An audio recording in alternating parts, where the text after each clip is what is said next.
다 같이 일어나셔서 하나님께 예배하시겠습니다.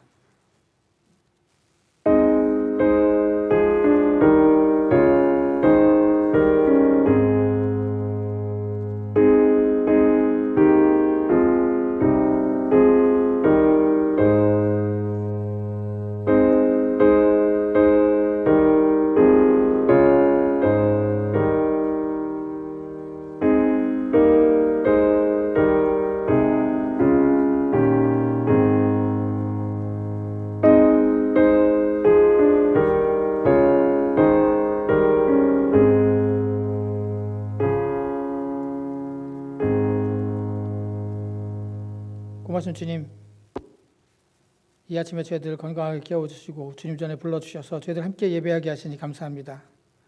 저희들 한마음 한뜻으로 주님께 온 마음 다해서 예배드리길 원하오니 주님 이 예배를 주관해 주시고 이 예배를 통해서 주님 모든 영광을 홀로 받아주시며 또 이 예배를 통해서 당신께 예배하는 당신의 성도들 한 사람 한 사람 축복해 주시옵소서. 예수님의 이름으로 기도드렸습니다. 아멘. 찬송가 286장입니다.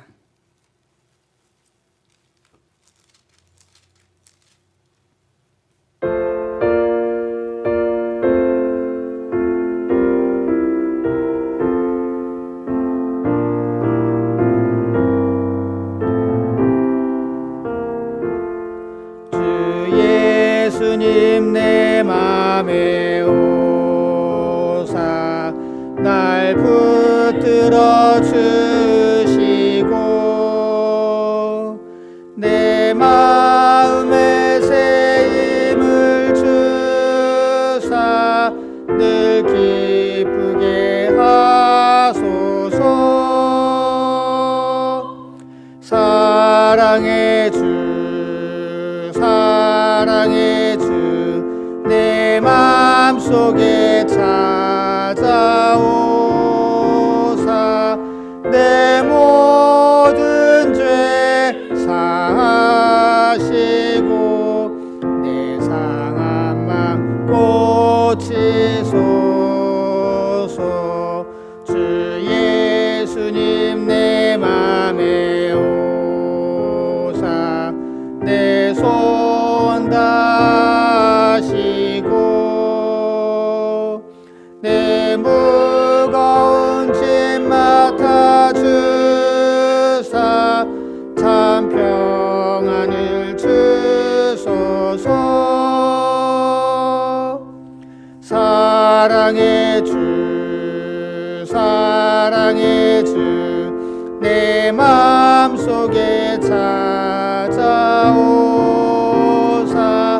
내 모든 죄 사하시고 내 상한 맘 고치소서.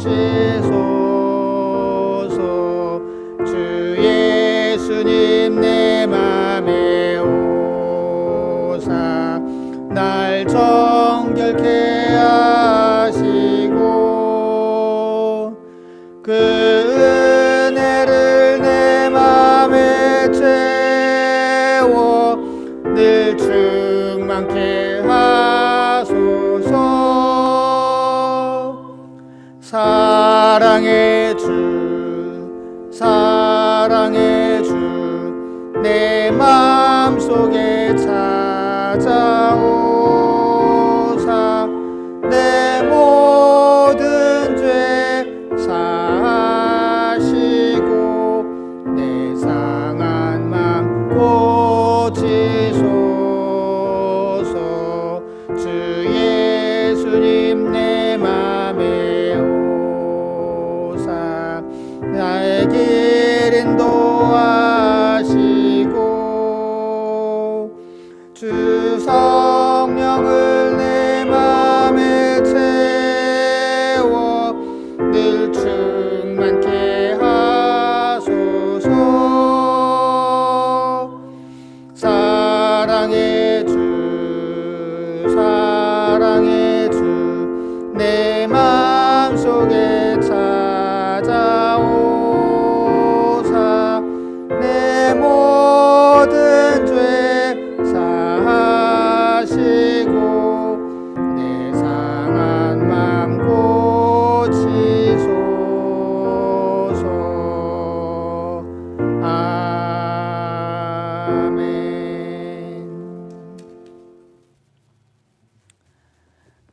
24번입니다.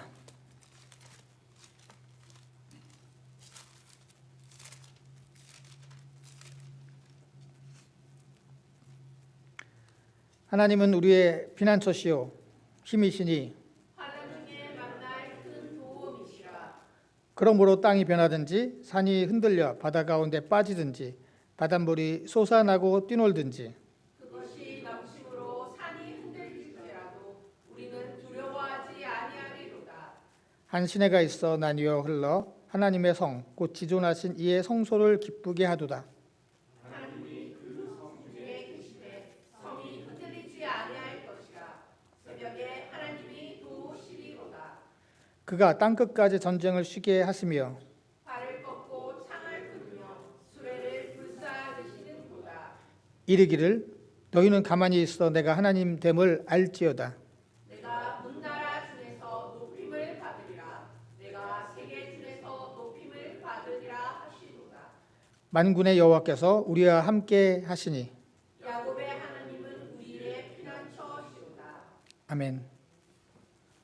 다 같이 사도신경으로 우리의 신앙을 하나님께 고백드리겠습니다. 나는 전능하신 아버지 하나님 천지의 창조주를 믿습니다. 나는 그의 유일하신 아들 우리 주 예수 그리스도를 믿습니다. 그는 성령으로 잉태되어 동정녀 마리아에게서 나시고 본디오 빌라도에게 고난을 받아 십자가에 못 박혀 죽으시고 장사된 지 사흘 만에 죽은 자 가운데서 다시 살아나셨으며 하늘에 오르셔 전능하신 아버지 하나님 우편에 앉아 계시다가 거기로부터 살아있는 자와 죽은 자를 심판하러 오십니다. 나는 성령을 믿으며 거룩한 공교회와 성도의 교제와 죄를 용서받는 것과 몸의 부활과 영생을 믿습니다. 아멘. 자리에 앉아주시기 바랍니다. 이 시간은 지난 주간 동안 지었던 우리의 죄를 회개하고 우리 기도의 제목을 알리는 귀한 시간입니다. 우리 각자 하나님께 기도하시겠습니다.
고맙습니다. 주님, 지난 한 주간도 저희들과 동행해 주시고 저희들 지켜주시고 인도해 주신 것을 감사를 드립니다.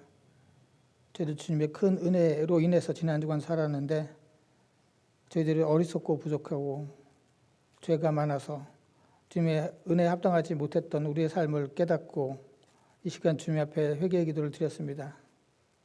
때로는 깨닫지 못해서 죄를 짓고 때로는 알지만 육신이 약해서 죄를 지었던 순간도 있었습니다. 저희들 불쌍히 여겨주시고 저희들 용서해 주시며 이 예배를 통해서 주님 저희들 새롭게 거듭날 수 있도록 주님께서 은혜를 내려주시옵소서. 또한 저희들 개인적인 기도의 제목도 아랬습니다. 우리의 형편을 누구보다도 더 잘 아시는 주님께서 선하게 인도해 주시고 응답해 주실 때 오로지 저희들 주님만을 믿고 의지하는 저희들 되게 하여 주시옵소서. 이 시간 또한 주님의 말씀을 드리려고 합니다. 주님 말씀해 주실 때 이것이 주님의 음성임을 저희들 깨닫고 그 말씀을 마음밭에 심어서 열매 맺는 저희들 되게 하여 주시옵소서. 예수님의 이름으로 기도드렸습니다. 아멘. 다 같이 찬송가 407장 찬송하시겠습니다.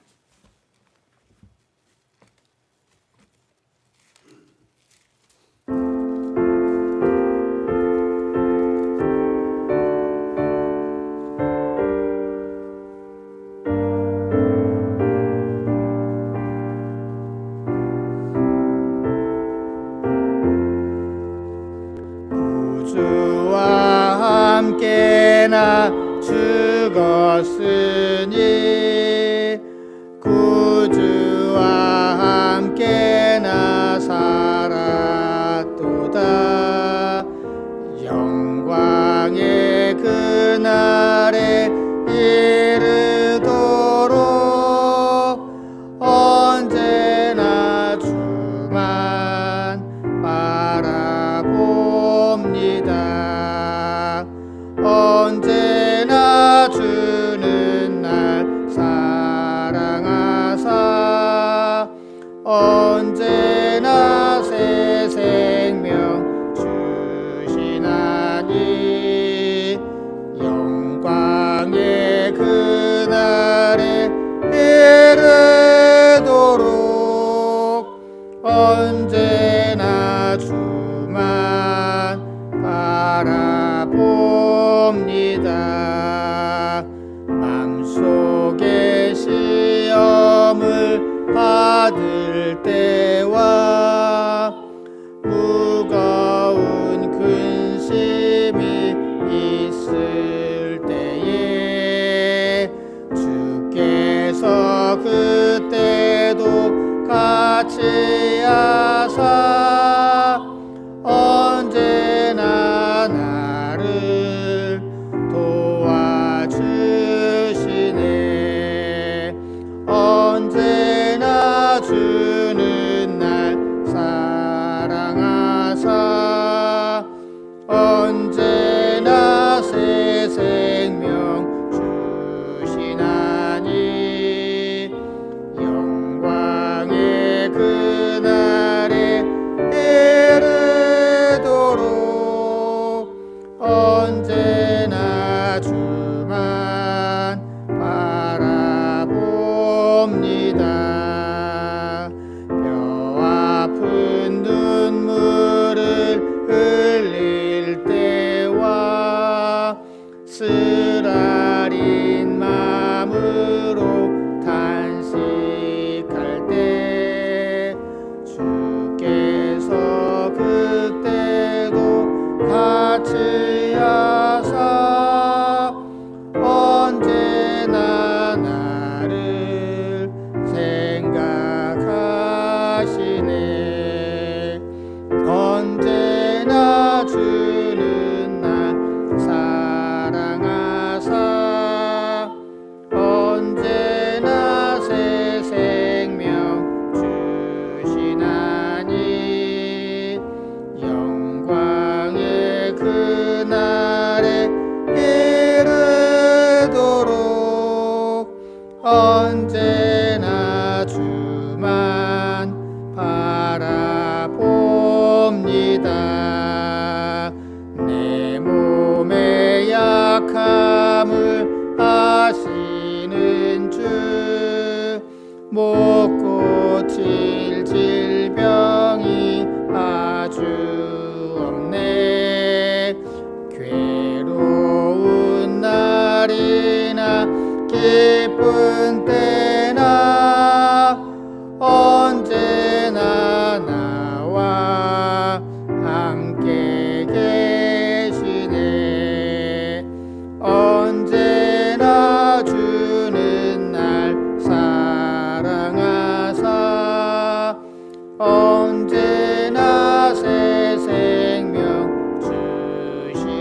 말씀은 히브리서 4장 14절서부터 16절에 있는 말씀입니다. 히브리서 4장 14절서부터 16절에 있는 말씀. 저와 여러분이 함께 봉독하겠습니다. 그러므로 우리에게 큰 대사장이 계시니 함께 봉독하겠습니다. 승천하신 이 곧 하나님의 아들 예수시라. 우리가 믿는 도리를 굳게 잡을지어다.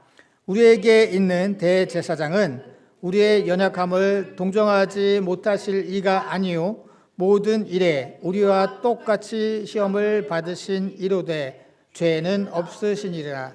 그러므로 우리는 긍휼하심을 받고 때를 따라 돕는 은혜를 얻기 위하여 은혜의 보좌 앞에 담대히 나아갈 것이니라. 아멘. 자리에 앉아주시기 바랍니다. 예배 참석하신 모든 분들을 주님의 이름으로 축복합니다. 모든 사람들은 장점도 있고 단점도 있죠. 장점만 막 100% 완벽한 사람이 없고, 또 단점만 100% 완전히 그냥 단점 덩어리인 사람도 없습니다. 아무리 나쁜 사람도 나름 장점이 있고요. 아무리 선하고 훌륭한 사람도 단점이 있습니다. 그것이 바로 우리 인간이죠. 그럼 하나님께서는 왜 단점이나 약점을 만드셨을까? 모든 사람을 완벽하게 장점만 있고 그냥 좋은 점만 있는 인간으로 창조하실 수 없었나? 그런 능력이 안 되시나? 하나님은 우리 모두를 다르게 창조하셨죠. 그게 축복이에요. 그게 축복. 우리의 생김새나 우리의 생각이나 마음이나 성격이나 피부색이나 하여튼 모든 것이 다 우리는 서로 다 다릅니다. 이런 다름이 한 사람 한 사람을 아주 특별하게 만드는 거죠. 그래서 나를 대체할 그 누구도 지구상에 없고, 여러분 한 사람 한 사람을 대체할 그 지구상에 누구도 없습니다. 하나님께서는 우리들을 공장에서 찍어놓은 것처럼 일적으로 만들지 않으셨어요. 우리가 만일에 이 세상에 모든 사람이 다 공장에서 찍어놓은 것처럼 모두가 다 완벽하게 똑같이 그냥 똑같이 공장에서 찍어놓은 것처럼 똑같이 창조하셨다고 생각을 해보세요. 그게 사는 걸까요? 그게 행복한 걸까요? 모든 사람의 생각이 똑같아. 모든 사람이 생긴 기세가 똑같아. 모든 사람이 사는 방식이 똑같아. 모든 사람이 하여튼 모든 것이 다 똑같다면 그거는 어떤 가치라고 하는 것이 없어지는 거죠. 우리를 모두 다르게 창조하셨기 때문에 우리가 특별한 거고, 그 다름이 때로는 차이를 만들기도 하고, 그 차이가 장점이 되기도 하고 단점이 되기도 하죠. 하지만 우리가 가만히 보면은 단점과 장점은 이게 고정된 게 아니에요. 어쩔 때는 이럴 때는 이것이 장점이기도 하지만 또 다른 곳에서는 그 장점이었던 것이 단점이 되기도 하거든요. 예를 들어서 키 큰 것이 키 큰 게 농구 할 때는 도움이 되지만 기계체 선수가 된다든가 그런 불리하거든요. 2m가 넘는 사람이 기계체조를 해가지고 막 마루에서 또 바퀴를 돈다고 생각해 보세요. 덤블링 하면서 어렵거든요. 더. 그러니까 키가 크다는 게 어느 스포츠 종목에서는 장점이 있기도 하지만 또 어느 다른 종목에서는 또 단점이 있기도 하거든요. 그러니까 장점과 단점이라고 하는 것이 항상 이게 고정된 것이 아니다. 문화나 시대에 따라서 또 다르기도 하다는 것이죠. 하여튼 어쨌든 우리는 모두가 다 장점이 있고 단점이 있는 그러한 우리들입니다. 약점도 있죠. 하나님은 그러면 우리의 어떤 그런 약점에 대해서 혹은 연약함에 대해서 어떻게 보고 계실까? 그런 생각이 들기도 합니다. 저도 오늘 말씀 히브리서 말씀을 읽었습니다. 우리 말 그대로 늘 말씀드리지만 히브리서예요. 그러니까 히브리인들 하면 유대인들을 의미하죠. 유대인, 개종한 유대인들, 기독교인으로 개종한 유대인들을 대상으로 해서 기록된 서신이고요. 그러다 보니까 다른 서신보다 구약의 인용이 많고요. 특별히 기독교는 그냥 유대교에서 나온 유대교의 종파 아니야? 라고 하는 그러한 어떤 잘못된 오해에 반박하면서 기독교는 완전히 다른 종교다. 그리고 기독교는 믿음으로 우리가 의롭게 된다고 하지만 이것이 그렇다고 해서 율법을 파괴하는 것이 아니라, 율법이 쓸모없다고 하는 것이 아니라 율법을 완성한 것이다. 그 율법의 완성이 바로 예수 그리스도를 통해서 이루어진 것이다 라고 하는 것을 말씀하고 있는 것이 히브리서예요. 그러다 보니까 히브리서에서는 보다 예수 그리스도는 누구인가에 대해서 초점을 많이 두고 있거든요. 그래서 오늘 저희들 4장 14절을 읽었지만 그 앞에 4장 13절까지는 예수님은 모세보다 위대하시다는 말씀을 하고 계세요. 모세는 시내산에서 하나님의 율법을 말씀을 받아서 전달한 사람이지만 예수님은 하나님 그분이라서 직접 말씀을 전하세요. 받아서 전달했던 단순히 전달자였던 모세가 아니라 예수님 직접 말씀하시는 하나님 그분이시다. 그 말씀 앞에서 해주고 계시고, 이제 오늘 말씀부터는 예수님은 큰 대제사장이다, 혹은 위대한 대제사장이다는 이제 말씀을 해주고 계세요. 오늘 말씀 저희들 14절부터 읽었는데요. 14절을 보면은 아까 말씀드렸듯이 예수님은 그러므로 우리에게 큰 대제사장이 계신다 이렇게 말씀하고 있죠. 큰 대제사장 안에 크다는 의미가 들어가 있는 거잖아요. 그죠? 제가 지난번에도 말씀드렸지만 예수님 시대에 제사장이 몇 명이었냐면 18,000명이었어요. 18,000명. 엄청 많죠. 그러나 대제사장은 한 명이었어요. 한 명. 그런데 그 대제사장보다 더 위대하신 분이 누구다? 바로 예수님. 그래서 큰 메가, 헬라어로 우리 메가는 영어에서도 메가 아시죠? 큰 혹은 위대한 대제사장이 계시다라고 말씀하고 있는 거예요. 이분이 왜 위대할까? 승천하시니 곧 하나님의 아들 예수시다라고 말씀하고 있어요. 근데 오늘 승천하다라고 하는 이 단어가 아주 독특한 단어로 쓰였습니다. 여러분들 영어 성경을 보셔도 아마 그 뉘앙스를 알고 계시겠지만 올라가다는 뜻이 아니라 무엇을 통과하다, 가로지르다 라고 하는 그런 뜻의 헬라어가 기록됐어요. 이게 언제 사용되냐면은 대제사장들이 속죄일에 1년에 한 번 그 휘장 있잖아요. 그죠? 지성소를 이렇게 이렇게 휘장 이렇게 막고 있는 그 휘장을 통과해서 지나가서 그 지성소에 딱 들어가서 그 백성들을 위해서 속죄제를 드리죠. 그때 그 단어예요. 그때 그 단어가 오늘 승천이라고 하는 단어가 기록됐습니다. 그러니까 대제사장들은 그 지성소의 휘장을 지나가서 통과해서 우리의 그 백성들의 죄 속죄를 위해서 제사를 드리지만 예수님은 지성소는 그냥 하나님께서 임재하신다는 상징의 장소잖아요. 그런데 예수님은 승천을 하셔서 하나님이 임재에 상징하는 곳이 아니라 하나님이 계신 그곳, 바로 하나님과 계신 그곳에 계시고 함께하고 계시고, 그리고 대제사장은 그냥 우리의 속죄를 위해서 대신 속죄제를 드리지만 예수님은 직접 희생양이 되셔서 십자가에 죽으심으로 말미암아서 우리의 죄를 그냥 그분이 사해 주셨어요. 그분을 통해서 그분의 피로 말미암아 속죄해 주셨어요. 그렇기 때문에 예수님은 그 대제사장보다 더 큰 위대하신 위대하신 예수님이세요. 그분이 바로 하나님의 아들 예수 그리스도라고 하는 것이죠. 그리고 그분은 어떻게 해요? 큰 대제사장이 계시다라고 하는 것. 이 계시다라고 하는 게 그냥 존재한다라고 하는 그런 뜻이 아니라 함께 있다라고 하는 뜻이에요. 함께하다. 그런 뜻이거든요. 현재 분사형으로 쓰였기 때문에 하나님 우리와 늘 함께하고 계신다는 거예요. 그분. 우리의 죄를 대속해 주시고, 그리고 가로질러서 승천하신 대제사장보다 더 위대하신 그 예수 그리스도는 지금 여러분과 또 우리와 함께하고 계시다고 말씀하고 있습니다. 따라서 그분이 우리와 함께하고 계시기 때문에 우리는 우리의 믿음의 고백을 굳게 잡아야 돼요. 여기서 우리가 보면은 우리가 믿는 도리를 굳게 잡을지어다라고 말씀하고 있죠. 이 도리라고 하는 단어를 좀 다른 말로 좀 번역을 했으면 좋겠어요.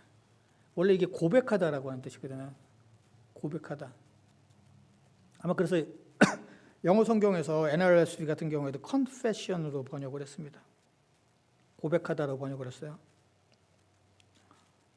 그러니까 우리는 우리의 믿음의 고백을 지켜야 된다는 것이죠. 예수 그리스도가 우리와 함께하고 계시기 때문에. 첫 번째, 우리가 믿음의 고백이 굉장히 중요하다.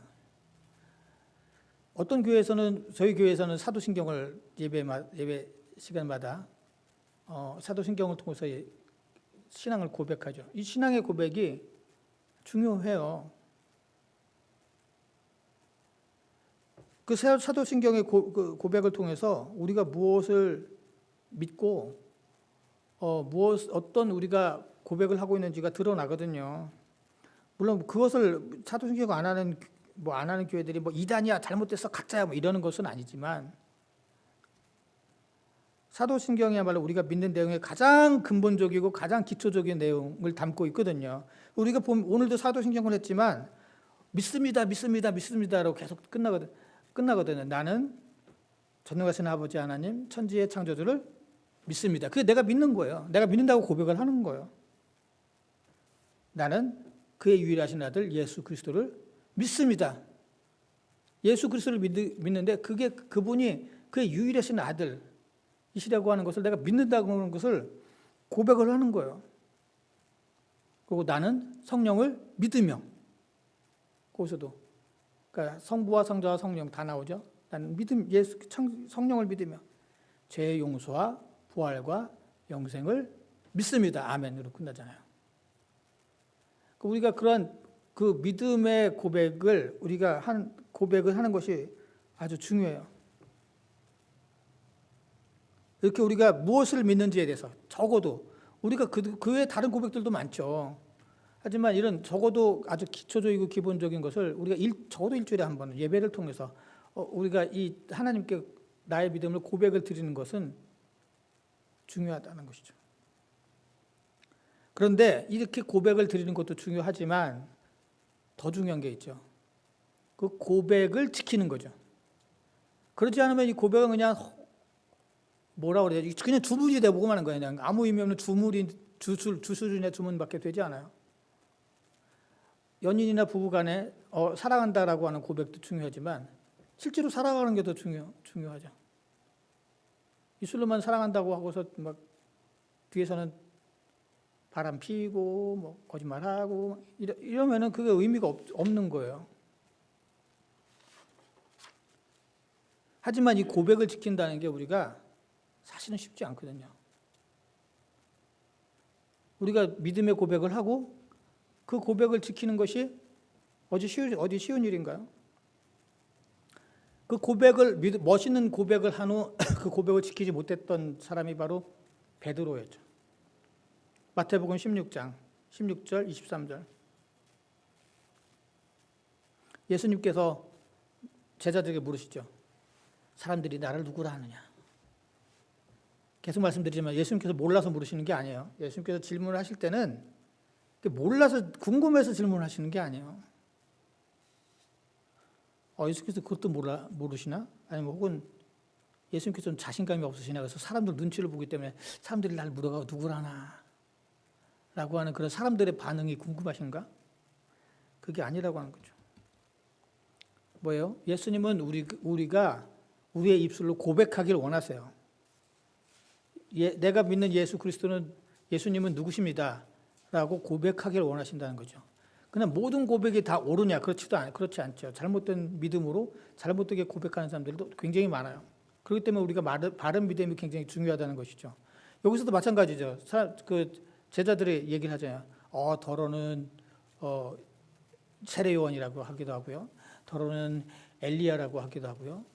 더러는 뭐 예레미야 같은 예언자라고 하기도 합니다. 이게 다 틀린 고백이죠.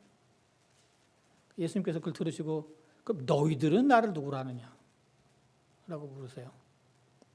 그러니까 사람들이 그렇게 잘못된 고백에 대해서 따르는 말씀, 그럼 너희들은 나를 어떻게 고백하냐? 누구로 믿느냐?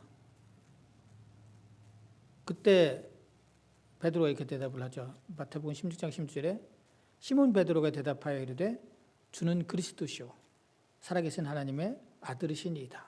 와, 훌륭한 고백이죠. 예수님께서 여러분도 아시겠지만 이 반석의 교회가 세워진다는 아주 훌륭한 칭찬을 해주세요.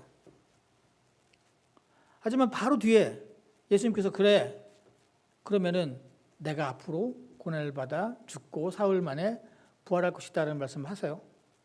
근데 베드로가 주님 절대로 그런 일이 있을 수 없습니다 라고 얘기해요. 자기가 방금 주는 그리스도시오라고 말했어요. 이 그리스도라고 하는 것은 계속 말씀드렸지만 왕이시고 메시아고 구원자잖아요. 예수님께서 진정한 구원자가 되시기 위해서는 죽으시고 부활하시는 것이 그게 그 일 때문에 이 때문에 오셨거든요. 그렇게 해서 그리스도가 되시는 거예요. 근데 베드로는 자기 입술로는 그렇게 했지만 그걸 온전히 깨닫지 못하고 거기에 합당한 믿음이 없었어요. 예수님 절대로 그런 일 있을 수 없습니다. 그때 예수께서 돌이키심에 베드로에게 이르시되 사탄아 내 뒤로 물러가라.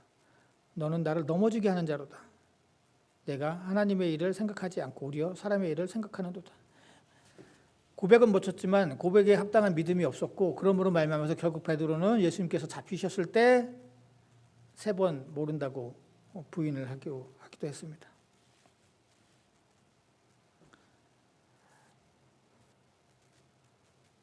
주님께서는 우리들에게 똑같은 걸 물어보세요. 너는 나를 누구라고 하냐?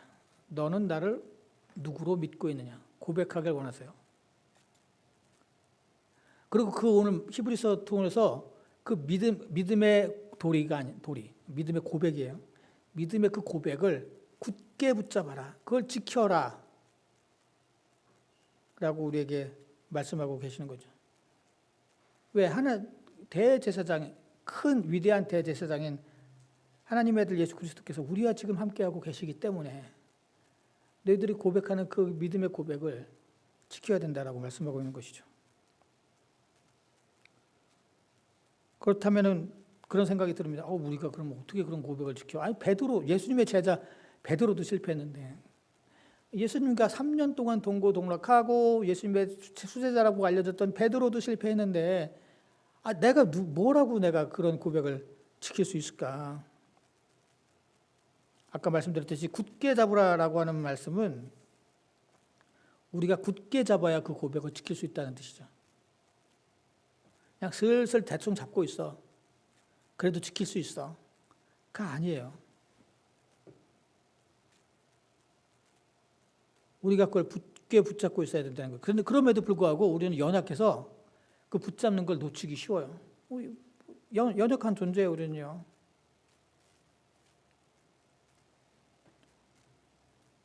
하나님께서는 우리의 이런 연약함을 잘 알고 계십니다. 시편 139편 1절. 시편 139편은 하나님의 전지전능함에 대해서 찬양하는 시예요.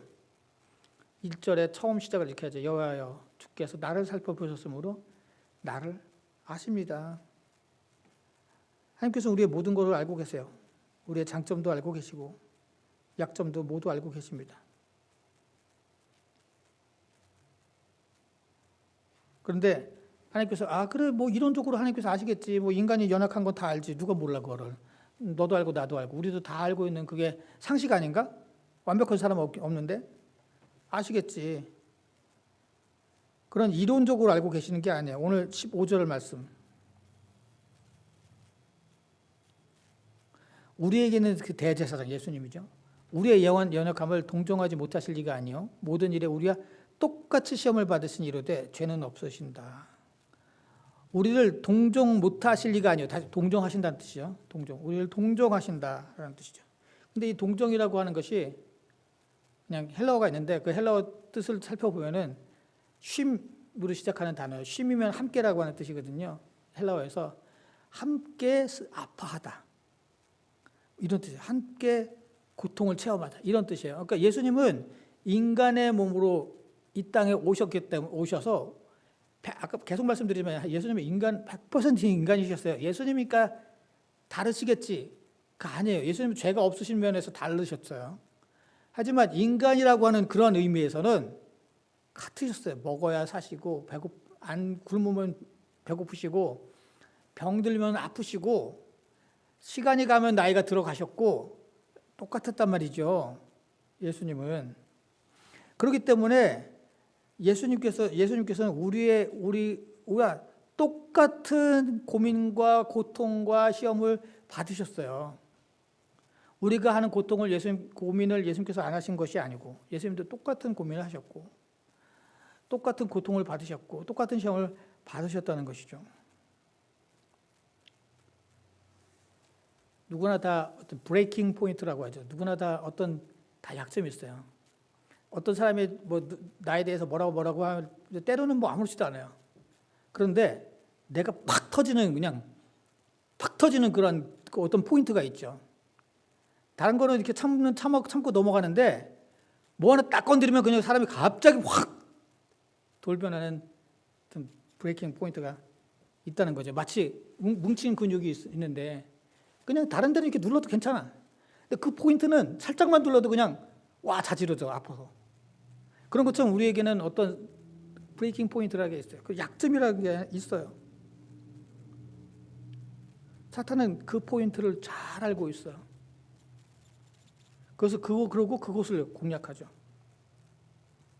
예수님께서 40일 동안 금식하셨을 때 예수님께 그 당시에 예수님의 브레이킹 포인트는 아마 인간적으로 배고픔이셨어요. 당연히. 그러니까 사탄이 와서 뭐래요? 야, 이 돌로 집을 지어봐. 그러지 않았어요. 이 돌로 네 옷을 만들어봐. 이러지 않았어요. 그것도 기적인데 왜 그렇게 하라고 그렇게 이 돌로 뭐 새를 만들어서 날려보내봐. 그러지 않았다니까요. 이 돌로 떡을 만들어봐. 이게 예수님의 그 당시에 가장 연약한 인간으로서 연약한 부분이었거든요. 왜냐하면 예수님께서도 인간으로 오셨기 때문에 먹어야 사실 수 있었거든요.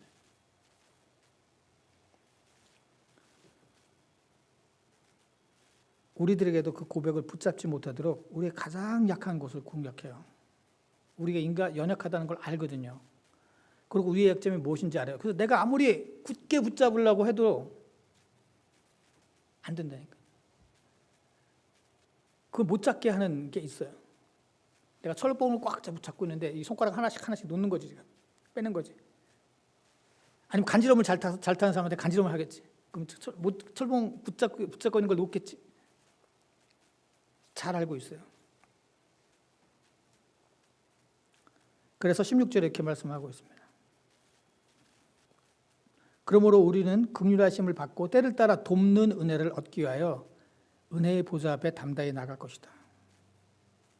예수님은 우리의 연약함을 알고 계세요. 왜냐하면 예수님께서는 아까 말씀드렸듯이 인간의 몸으로 오셨고 우리가 육체적으로 경험하는 모든 것들을 다 경험하셨기 때문이죠. 그런데 예수님께서는 승천하셨고 그리고 지금 하나님 보좌에 계시면서 우리와 함께하고 계시는데 그분이 때를 따라 우리를 돕고 계시다 라고 말씀하고 있습니다. 때를 따라 돕는다는 것이 어쩔 때는 돕고 마음에 안 들 때는 안 돕고 뭐 마음에 들면 돕고 그런 뜻이 아니에요. 그래서 때라는 거예요. 유카리오. 유하면은 헬라어에서 항상 좋다는 뜻이죠. 유앙겔리온 복음 뭐 이렇게. 좋다는 뜻이 카리오스 카이로스 때라는 뜻이잖아요. 때. 그러니까 가장 적합한 때 가장 좋은 것으로 우리를 도와주시는 거예요. 가장 정말 가장 적합한 정확한 때에 우리를 도와주시는 거예요. 때로는 도움이 안 될 때가 있거든요.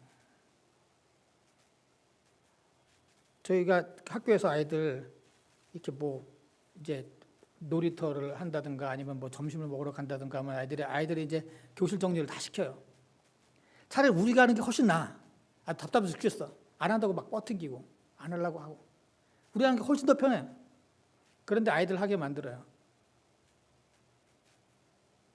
왜 그러냐? 그게 내가 그냥 우리가 해서 그게 돕는 것 같지만 그게 오히려 아이들한테 안 좋거든. 만약 아이들이 숟가락질 젓가락질 못한다고 해서 그냥 어려서부터 계속 숟가락 젓가락질도 못하니까 하지만 내가 도와줄게 하면서 그냥 아예 그걸 숟가락질 젓가락질을 하지도 못하게 하고 그냥 우리가 계속 또 먹여줘 봐요. 그게 아이한테 좋은 건가? 아니라고 하는 거죠. 때가 있는 거예요. 도와줘야 될 때가 있고 또한 스스로 할 수 있도록 놔두는 것. 그것도 돕는 거죠. 때가 있다라는 것이죠. 예수님은 바로 그때 가장 적합할 때, 좋을 때 우리를 도와주신다라고 하는 것이요. 자, 그러면 이런 도움을 어떻게 하실까? 어떻게 도와주실까? 우리가 도와달라고 우리가 고백해야 돼요. 학교에서도 제가 학교 얘기를 자꾸 하는데 아이들이 이렇게 운동화끈이 자주 풀어져요. 그러면 우리가 가가지고 그냥 묶어주지 않아요. 저거 운동화끈 풀렸으면 저거 걸려 넘어질 수도 있는데 그런 생각도 하지만 너 운동화끈이 풀려졌는데 네가 할 수 있어? 못하면 도와줄까? 그러면서 애들이 도와달라고 그러면 그때 가서 해요. 어쨌든 애들이 운동화끈이 풀려져가지고 그냥 와서 발만 내밀어요. 안 도와줘요? 그럼 안 묶어줘요. 말로 해, 말로. 그럼 애들이 help please 하면은 그때 가서 도와줘. 말을 하게 해요. 네가 도움이 필요해? 그럼 필요하다고 얘기를 해. 그럼 내가 도와줄 수 있어. 는 거죠. 네가 할 수 있으면 네가 해. 할 수 있는 것도 내가 하는 게 아니라 네가 할 수 있으면 네가 하는데 네가 도움이 필요하면 내가 도와주는 거야. 그거죠. 그래서 오늘 저희들 16절에 보면은 은혜를 얻기 위해 은혜의 보좌 앞에 담대히 나아갈 것이다 라고 말씀하고 있어요. 이 담대히라고 하는 파레시아라고 하는 단어가 원래는 솔직하게 말하다 라고 하는 것이에요. 솔직하게 숨김없이 말하다 하는 뜻이에요. 사실 솔직하게 말하고 숨김없이 말한다는 것은 담대해야 되거든요. 그런 의미에서 여기서 아마 담대히라고 번역을 한 것 같은데 원래는 솔직히 말하다 숨김없이 말하다는 것이에요. 그럼 무슨 뜻이냐? 우리가 도움을 받기 위해서 예수님 우리를 도와주기를 원하세요. 가장 적합할 때 우리를 도우시는 분이에요. 그런데 우리가 어떻게 해요? 주님 앞에 기도와 간구로 주님 제가 도움이 필요합니다.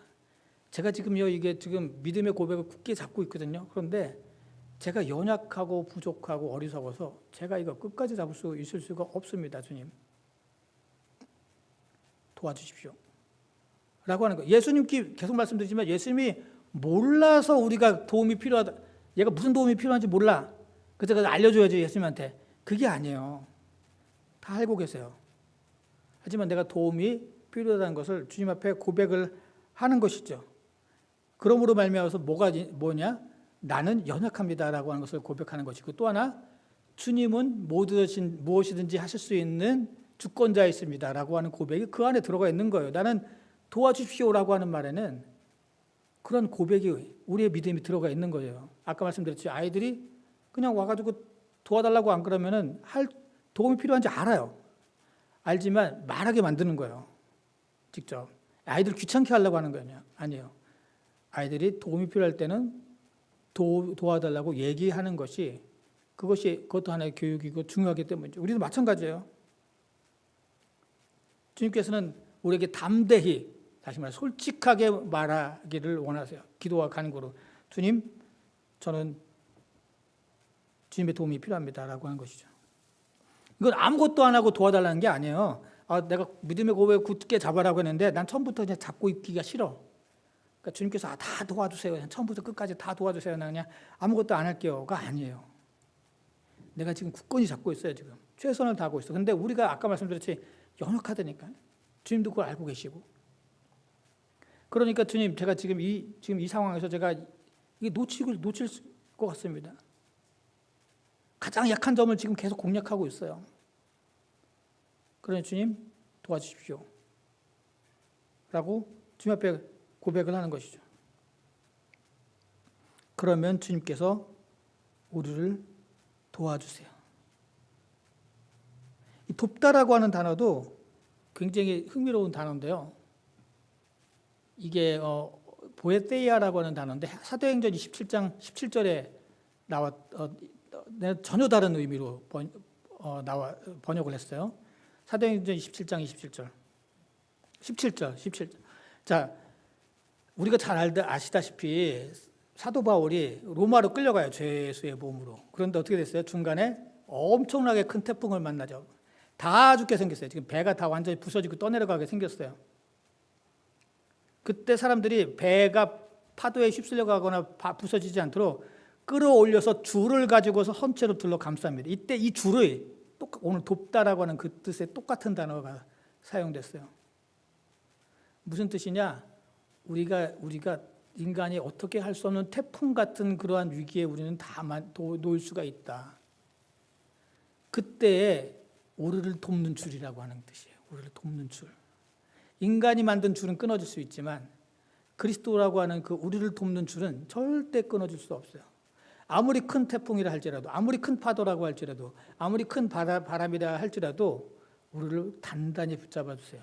그래서 마침내 우리가 목적하고자 하는 그곳으로 우리를 안내해 주시고 인도해 주시는 것이죠. 우리가 믿음을 굳건히 지켜야 되는데 연약해서 우리가 그 잡고 있는 것을 놓을 위기에 있을 때 우리 담대히 주님 앞에 주님 도움이 필요하면 도와주소서 하면은 주님께서는 우리를 이 줄과 같이 도와주십니다. 결론적으로 말씀드리겠습니다. 오늘 말씀을 통해서 히브리서는 우리에게 믿음을 고백하라라고 말씀하고 있습니다. 물론 바른 고백이 중요하죠. 바른 믿음을 통한 바른 고백. 그런데 그 고백은 입술에서 그치는 것이 아니라 삶에서 그 고백을 지키시기를 원하십니다. 그러나 그 고백을 지킨다는 것은 쉽지 않습니다. 쉬운 일이 아닙니다. 왜냐하면 우리가 연약하기 때문입니다. 주님도 그 연약한 우리에게는 쉽지 않은 일임을 알고 계십니다. 그래서 우리를 돕기를 원하십니다. 굳게 붙잡을 수 있도록, 놓치지 않도록 돕기를 원하십니다. 따라서 우리는 그때 우리가 정말 힘들고 어려울 때 기도와 간구로 도우심을 주님 앞에 고백해야 됩니다. 아무리 강한 태풍을 만나도 주님께서는 그 태풍을 이길 수 있도록 굳건한 우리의 줄이 되어 주실 것입니다.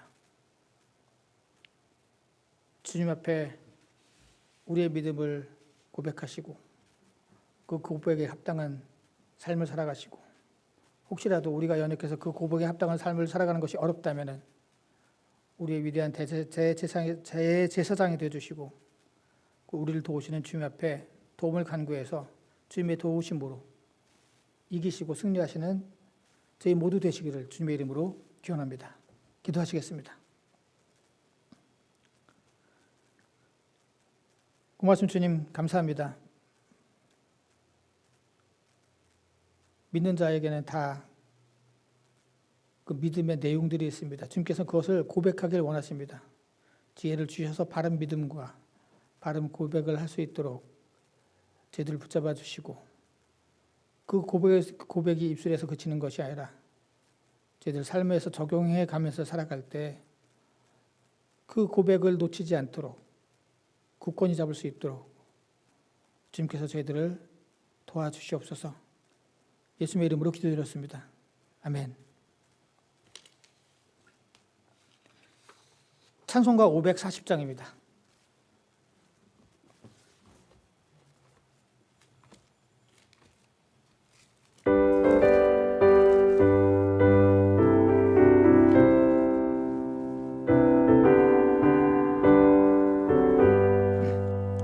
주의 음성을 내가 들으니 사랑한단 말일세. 믿는 마음으로 주께 가오니 나를 영접하소서. 내 내가 매일 십자가 앞에 더 가까이 가오니 구세주의 흘린 보배 피로써 나를 정케 하소서. 주여 넓으신 은혜 베푸사 나를 받아주시고 주의 품은 뜻 주의 뜻같이 되게 하여 주소서. 내가 매일 십자가 앞에 더 가까이 가오니 구세주의 흘린 보배 피로써 나를 정케 하소서. 주의 보좌로 나아갈 때에 어찌하니 기쁠까. 주의 얼굴을 항상 배우니 더욱 친근합니다. 내가 매일 십자가 앞에 더 가까이 가오니 구세주의 흘린 보배 피로써 나를 정케 하소서.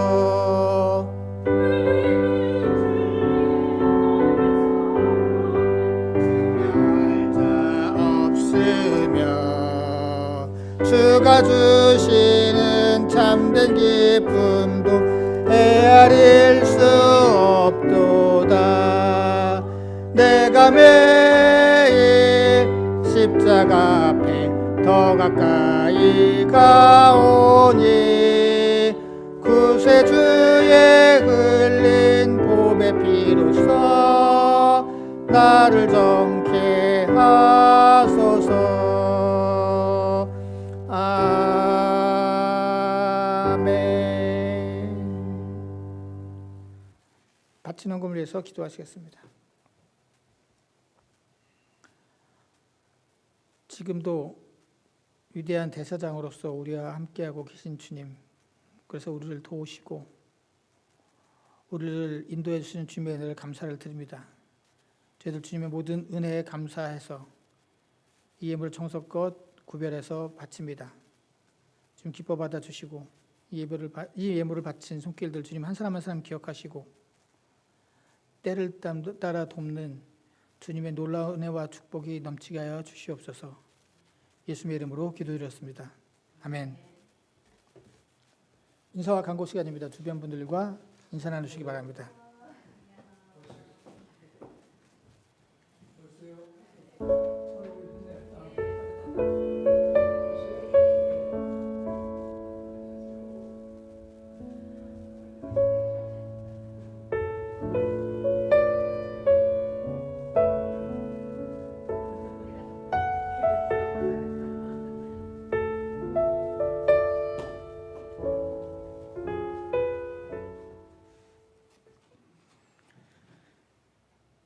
예배에 참석하신 모든 분들을 주님의 이름으로 환영합니다.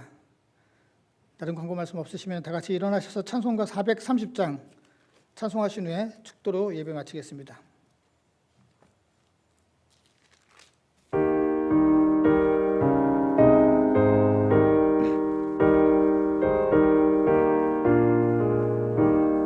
주와 같이 길 가는 것 즐거운 일 아닌가.